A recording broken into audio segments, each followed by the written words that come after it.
wabarakatuh. Selamat pagi. Ya. Bapak Ibu yang kami muliakan pada hari ini, saya Arif Widaryanto, guru SMP 25. Saya peserta pendidikan calon guru penggerak angkatan ke-6. Pada saat ini saya akan melaksanakan pengimbasan aksi nyata terkait dengan penerapan budaya positif di sekolah. Menurut Bapak Ibu, budaya positif di sekolah itu apa? Ayo, Pak Marun, silakan. Budaya positif di sekolah, contohnya apa? Oh, datang tepat waktu, itu contoh luar biasa. Budaya positif yang ada di sekolah, kira-kira apa sih? Ini dia. Yang pertama, anak-anak membersihkan kelas setiap pagi. Sudah ada di sekolah kita ya? Sudah ada ya? Sudah ada ya, setiap pagi anak datang pagi, menyapu, menata ruang kelas, membersihkan ruang kelas, dan seterusnya. Yang kedua, apalagi? Berdoa sebelum belajar. Berdoa sebelum belajar. Sudah kita laksanakan? Sudah ya? Sudah kita laksanakan berdoa sebelum belajar dan setelah belajar. Jangan lupa itu, sebelum dan setelah. Jangan dibuka aja, nggak ditutup ya. Yang ketiga, yuk yang Bapak tahu. Bu Ari, budaya sekolah kita itu mencintai guru. Dengan cara satu ya, cara sekolah. 3 S. S yang pertama, senyum, sapa, dan salam. Ya, Bapak Ibu sudah dijadwalkan setiap pagi kita di depan gerbang menyambut siswa. 3 S, senyum, sapa, dan salam. Itu termasuk budaya positif yang kita sampaikan. Bagaimana anak datang, bawakan senyum dulu. Bapak Ibu senyum, ada senyum. Senyum itu tanda apa? Tanda bahagia. Itu senyum itu tanda bahagia. Senyum, sapa, assalamualaikum Pak Guru, cium tangan, sapa dan salam. Ada lagi budaya lagi? Ada lagi? Tidak berkelahi di sekolah, tidak melakukan hal yang negatif, merokok di sekolah dan sebagainya. Itu adalah contoh budaya positif. Nah, apa sih budaya positif? Budaya positif di sekolah adalah perwujudan dari nilai-nilai atau keyakinan universal yang diterapkan di sekolah. Tuh, apa saja itu dan bagaimana cara melakukannya? Yang pertama adalah budaya positif terbentuk dari lingkungan yang positif.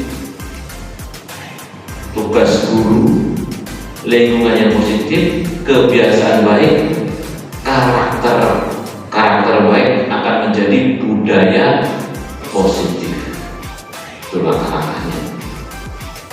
Contoh budaya positif: membersihkan kelas sebelum KBM dimulai.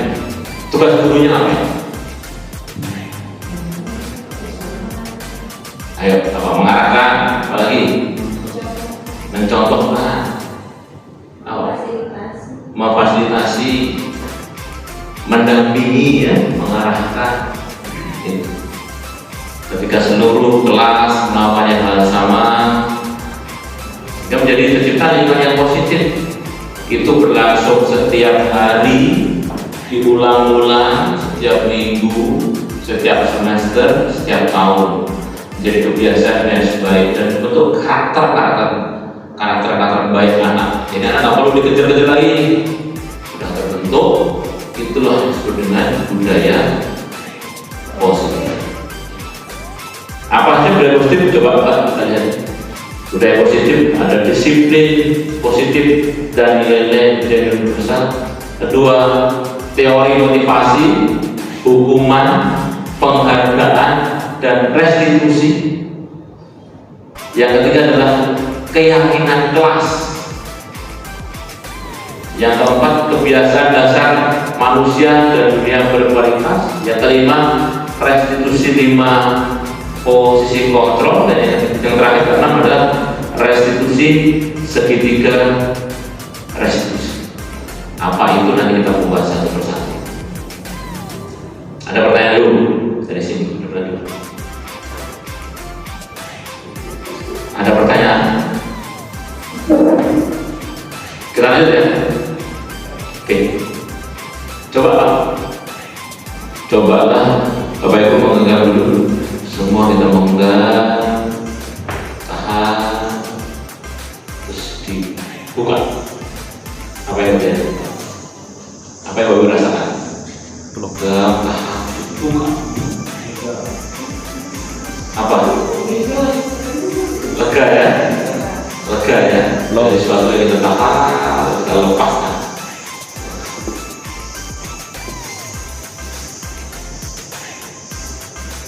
Itu adalah contoh perubahan paradigma yang tadinya terhenti, terus sudah kita jalankan, jadi tidak sampai akhirnya terus lega. Baik, Bapak Ibu, menurut Dr. William Lester dalam teori kontrol teori yang kemudian hari berkembang dinamakan menjadi Coase teori, menurutkan beberapa miskonsepsi tentang makna kontrol. Apakah guru mengontrol siswa? Iya. Ya. Guru mengontrol siswa? Ilusi guru mengontrol siswa, ilusi bahwa semua penguat positif, efektif dan bermanfaat. Ilusi bahwa kritik dan membuat orang merasa bersalah dapat menguatkan karakter. Ilusi bahwa orang dewasa memiliki hak untuk memaksa. Apakah ini semua dibenarkan? Ayo. Tapi apakah ini kadang-kadang dilakukan? Ya, sering ya. Sering. Ilusi guru mengontrol siswa. Guru mengontrol penuh. Siswa mempunyai kebebasan. Sampai Bapak Guru bagaimana? Bapak Guru paling berapa? Guru mengontrol murid sepenuhnya. Sama seperti itu. Itu adalah layanan perkantoran kamu. Oke. Ada yang lain? Ada yang lain Bu?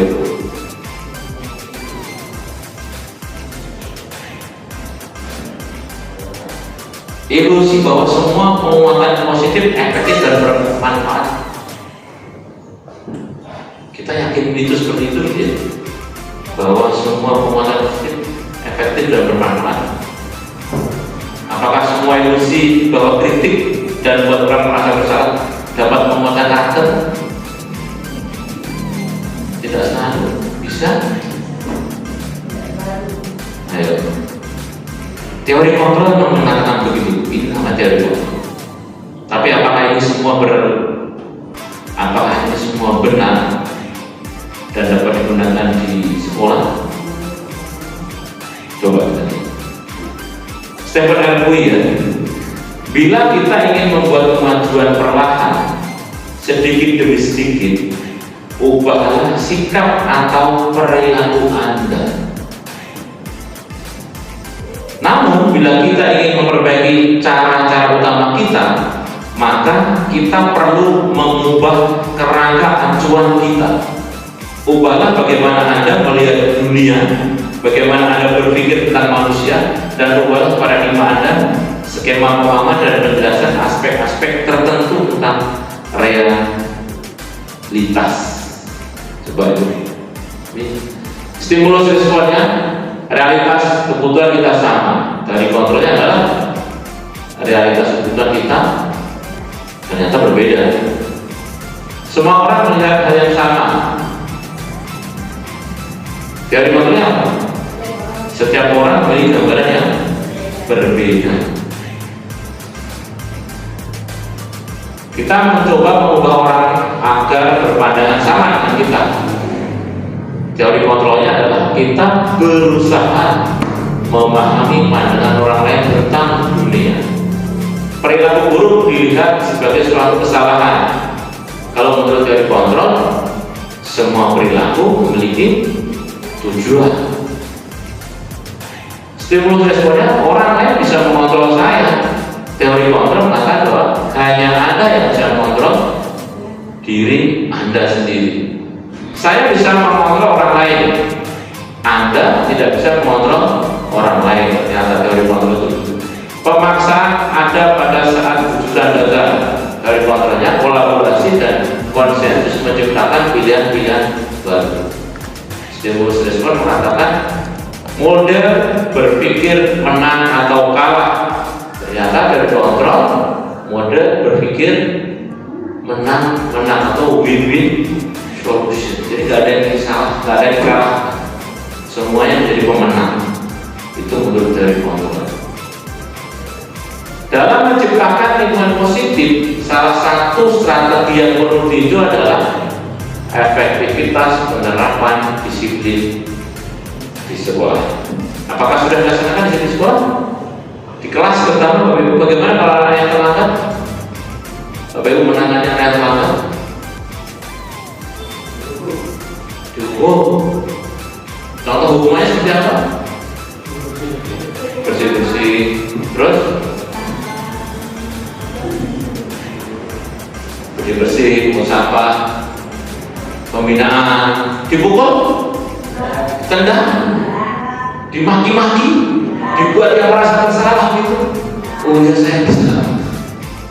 Tidak, itulah menciptakan yang positif tadi. Apa itu disiplin, Pak? Sebenarnya berasal dari kata disiplin, artinya belajar. Disiplin dari kita sebagai belajar untuk kontrol diri agar dapat mencapai tujuan mulia. Apa tujuan mulia itu? Yaitu nilai-nilai kebajikan. Seorang guru memiliki tujuan untuk menciptakan anak-anak yang memiliki disiplin diri, sehingga mereka bisa berperilaku dengan mengacu pada nilai-nilai kebajikan universal dan memiliki motivasi intrinsik. Apa itu motivasi itu? Sahabat dengar, motivasi dari dalam diri sendiri, dari orang lain. Coba kalau kita cek pagi-pagi ya, anak-anak yang berangkat pagi, yang sudah pagi-pagi di sekolah. Coba ditanya. Coba tanya, mereka datang di sekolah itu apakah karena takut, apa karena takut telat, ya, takut sama orang tua, atau memang motivasinya untuk belajar? Anak-anak di level itu sudah mencapai motivasi intrinsik yang sangat kuat. Hujan, gak hujan, pagi ada guru baru boleh datang pagi sekolah. Itu contohnya. Berikutnya Bapak Ibu, merupakan sifat-sifat positif manusia merupakan tujuan mulia yang ingin dicapai setiap individu. Nilai itu adalah nilai kebajikan universal. Bapak Ibu masih ingat ini? Apa ini? Ini adalah profil pelajar Pancasila. Yuk, dimensi yang pertama apa? Beriman, bertakwa kepada Tuhan yang Maha Esa, berakhlak mulia. Itu dimensi yang pertama. Yang kedua, berkepentingan global. Yang ketiga, bergotong royong. Yang berikutnya, mandiri, terus bernalar, kritis, dan yang terakhir adalah kreatif. Bagaimana nilai-nilai ini bisa menjadi tujuan akhir dari pembentukan karakter anak-anak kita? Bapak Ibu acu aja profil pelajar Pancasila. Kita bersyukur sekolah kita sudah melaksanakan adanya P5, proyek penguatan profil pelajar Pancasila. Yaitu itu memang dikhususkan untuk mencapai tujuan akhir, yaitu nilai-nilai kebajikan. Sampai di sini dulu ada pertanyaan. Ayo. Silakan kalau ada pertanyaan terkait dengan nilai-nilai kebajikan universal. Kalau tidak, kita lanjut sedikit ya. Untuk menciptakan lingkungan yang positif, setiap warga sekolah perlu mendukung, menghayati, menerapkan nilai-nilai kebajikan yang telah disepakati. Saya mau tarik ke kelas. Bapak Ibu di kelas apakah sudah membuat kesepakatan kelas? Sudah. Disebut kebajikan kelas, keyakinan kelas. Sudah.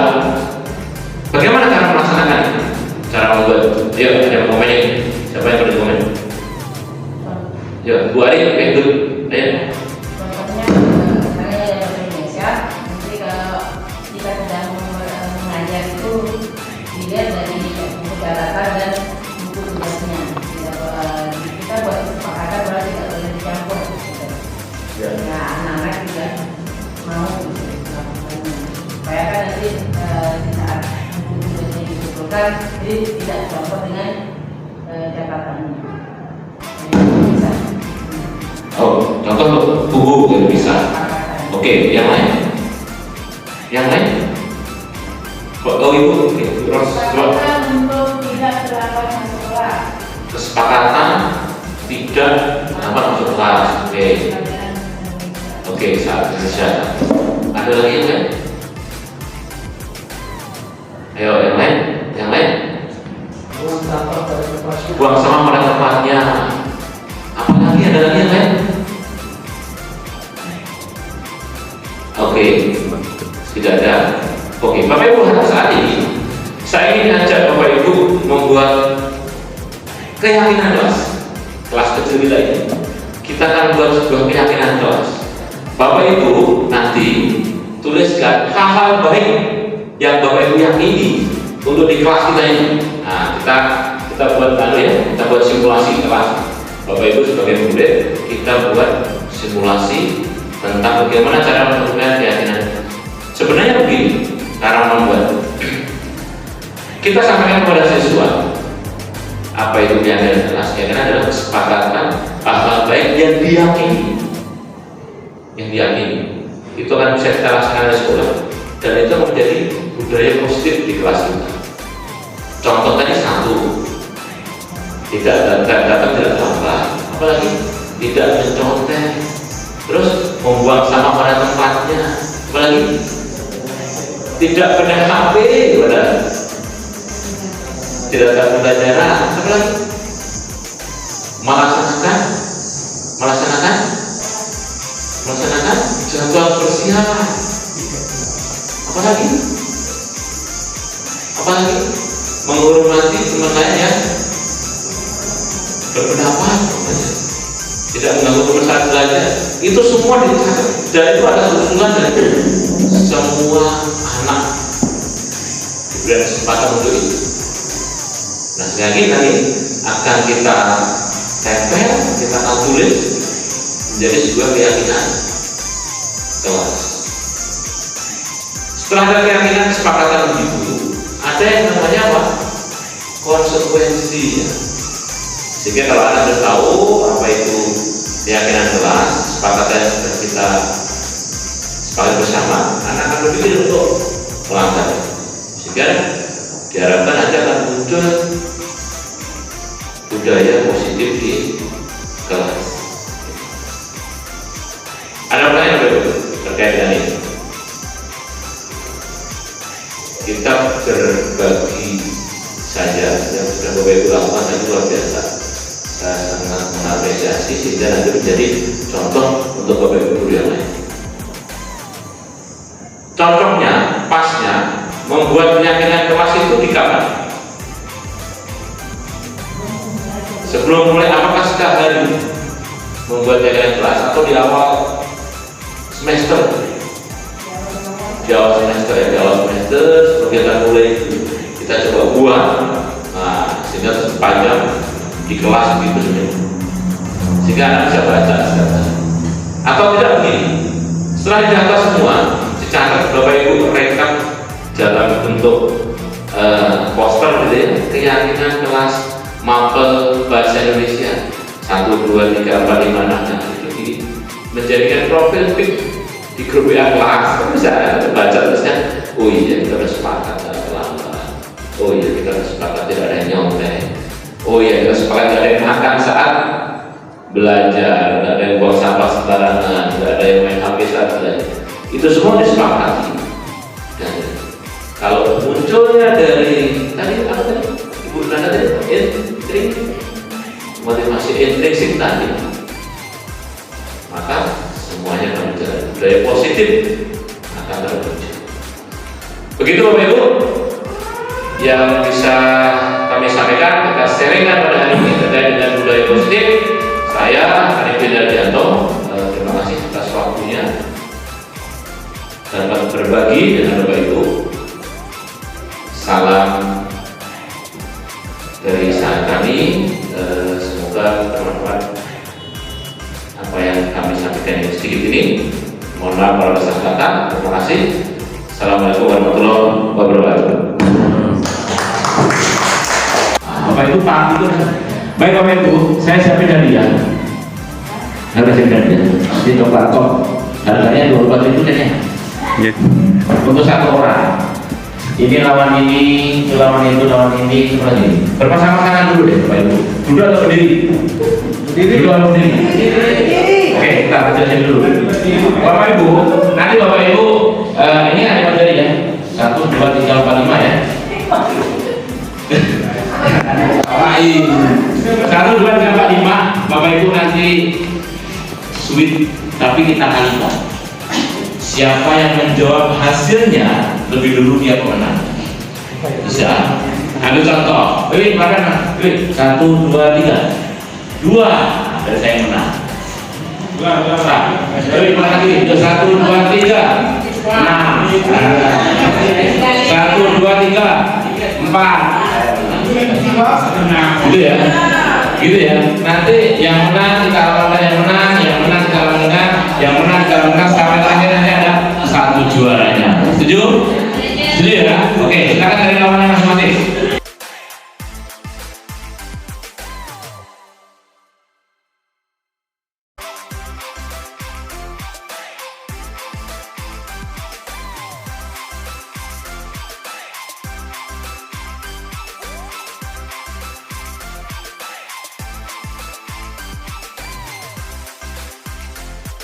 Dua, 3. Oke, baiklah, silakan hadiahnya berhenti. Bapak Ibu yang kamu jualannya, silakan. Silakan. Oh, karena pemenang juara itu. Wow. Jalan nyaman gitu.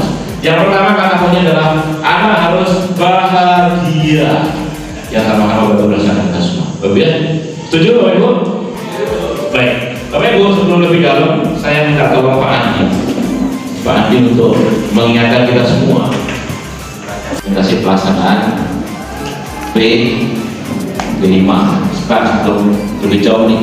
P5 itu apa dulu? Kita mulai dari situ. Pak Dudi, P yang pertama apa? P5, P yang pertama apa? Project. Ingat Bapak Ibu, judulnya ini adalah project. Tentang profil pelajar Pancasila.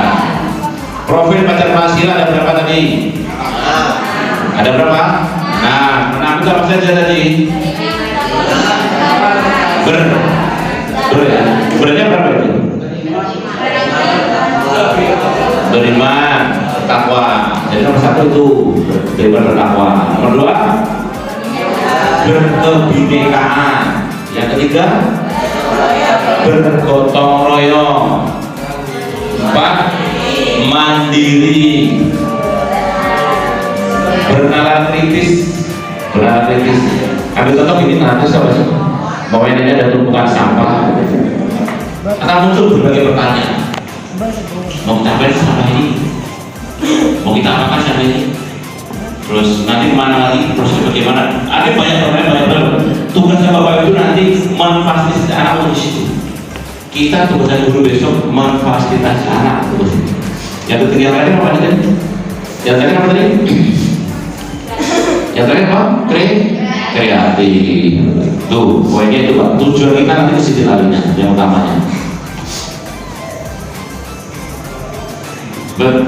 Berikutnya Bapak Ibu, untuk tema sekarang, tema minimalnya ada berapa? Coba ini tema nih, ada di situ temanya. Temanya ada berapa?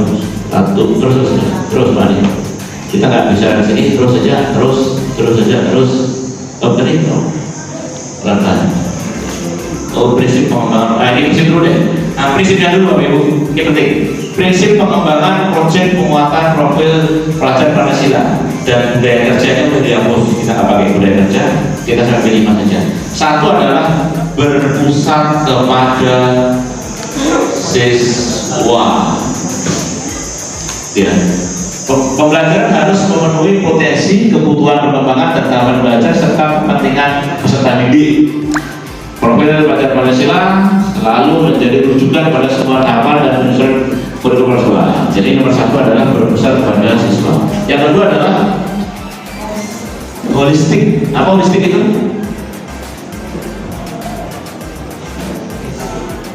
Holistik itu apa? Menyeluruh dari berbagai pendekatan. Jadi tidak cuma kalau pendekatan matematika kan akan menghitung doang, tapi ternyata enggak. Ambil contoh nanti tema 1, kemarin kita ambil gaya hidup berkelanjutan. Kita ambil tema 1 gaya hidup berkelanjutan, fokus di pengolahan sampah. Jadi kita tidak pakai matematika doang menghitung berapa jumlah sampah, itu tidak. Tapi ada pendekatannya, ada IPA-nya, ya kan? Ada IPA-nya, ada gotong royongnya nanti dari berbagai sisi. Yang ketiga adalah kontekstual, menunjukkan kekhasan yang sesuai dengan karakteristik satuan pendidikan. Sekolah kita karakternya apa Bu? Sekolah teknologi rekayasa. Nah, coba nanti itu boleh-boleh itu dinamakan. Yang kedua, konteks sosialnya, sosial budaya. Sekolah kita ini di wilayah mana nih? Wilayah Kuripan. Kita berani membranding sekolah kita dengan kata-kata berbudaya. Yang pertama, bersih. Nah, ini yang poin itu yang kamu tekankan. Bersih.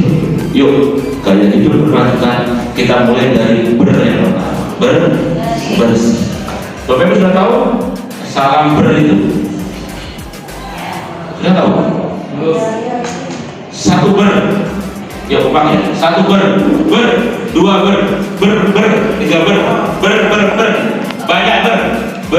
banyak cikiber ya saya. Oke, sama-sama ya. Yo. 1 2 3 banyak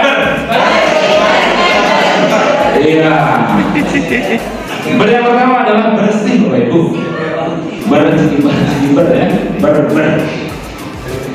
Bersih. Itu coba kita akan naikkan dulu. Berbudaya bersih, budi luhur, daya saing dan percaya diri. Nilai-nilai itu yang coba kita angkat coba Ibu di sekolah kita. SMK 25 berbudaya bersih. Kita mulai dari mana? Dari lingkungan dulu. Lingkungan sekolah dulu. Sekolah yang bersih, nyaman. Kelas kita udah nyaman belum? Kelas kita udah nyaman belum? Belum Bapak Ibu. Banyak sekali masalah yang muncul. Contoh kemarin apa? Kuasi. Ini problem. Kita angkat nanti dari problem ini. Dari bagaimana olah sampah di sekolah kita, bagaimana anak peduli lingkungan, bagaimana kita memahamkan anak pentingnya peduli dengan lingkungan. Oke, mari. Ya. Tadi banyak kita eksploratif. Nah, pelajaran dikembangkan dan semangat membuka ruang yang lebar. Poinnya Bapak Ibu, P5 tidak seperti pembelajaran biasa. Bapak Ibu datang, salam, terus anak-anak nyatet, selesai pulang. Tidak seperti itu. Kita harus rubah itu semua. Ya Bapak Ibu, kita harus rubah. Kita harus rubah itu semua. Bapak Ibu planningnya di sekolah kita nanti, kita melaksanakan dengan 3 tema besar. Kita akan kelompokkan. Tema yang pertama adalah gaya hidup berkelanjutan. Kita mulai dari yang pertama tadi, bersih. Kita mulai dari peduli pengolahan sampah di sekolah. Nanti siapa yang akan gabung di sana, yang akan menangani menjadi fasilitator di bersih itu adalah Bapak Ibu guru yang mengajar ada Pak dari Pak IPAS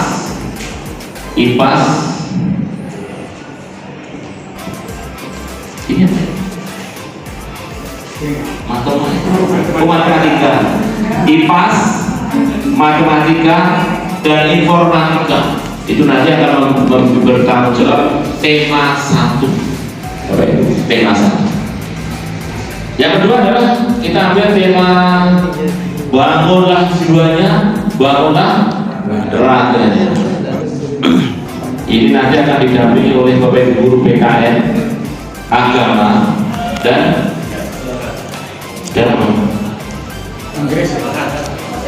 bahasa Inggris. Nah, untuk bangunlah jiwanya dan bangunlah raganya ini nanti kita akan angkat tema bullying. Sudah digambarkan kan? Bullying. Nah, bullying ya. Kita angkat dulu bullying. Yang kemarin sudah kita ada pelatihan apa itu bullying, sudah ada pemahaman awal. Coba nanti kita aksi nyatanya di sini di kehidupan. Berikutnya Bapak Ibu, tema yang ketiga yaitu kearifan lokal. Kearifan lokal, tema ini kita ambil nanti Bapak Ibu yang mendampingi adalah guru bahasa Indonesia dan seni budaya dan sejarah. Plus olahraga. Kearifan lokal nanti Pak bahasa Indonesia, seni budaya, sejarah dan olahraga. Ada Pak Sukri, ada Pak Dedi, Pak Nafri, Pak Hendri, Bu Hidayah, Pak Aki, Pak Ergis, Bu Nurman, Bu Dewi, Pak Putut, Bu Baimus dan Bu Farosi ya, Farosi langsung. Ya. Fokus nanti di kearifan lokal. Nah, kearifan lokal di sekolah kita wilayahnya apa yang kita pelanggan? Nah, nanti itu kita. Baik, Bapak Ibu, ini terkait dengan tema 3 tema. Kenapa kita berubah? Awalnya kita mau ambil 1 tema. Temanya gaya hidup berkelanjutan. Agak kesulitan. Bagaimana saya harus paksa Pak Ustaz menjelaskan tentang pengertian sampah, pengaturan agak kesulitan. Yang kedua, anak akan bosan. 3 minggu ini ngomongin sampah, kurang variatif. Ya kita muncullah seperti ini. Jadi ini nanti akan paralel jalan bareng tema 3 tema ini selama 3 minggu ini. 3 minggu ini dari mulai Senin sampai dengan tanggal berapa ya? Sebelum semesteran 30 Februari ya, sampai 30 Februari itu. Sampai di sini ada pertanyaan dulu. Sampai di sini. Yuk kita eksplor dulu. Apa ada usul? Ikut jelas. Materinya sudah dari Oke. kalau bukunya saya Oke. apa contohnya? Ini cerdas. Itu mau saya tanya. Pak Andi, saya minta ditayangkan biar Bapak Ibu pemahamannya lebih nyaman. Ini yang sekolah yang sudah pernah melaksanakan. Kita tonton videonya, laporannya kayak gini nanti Bapak Ibu ada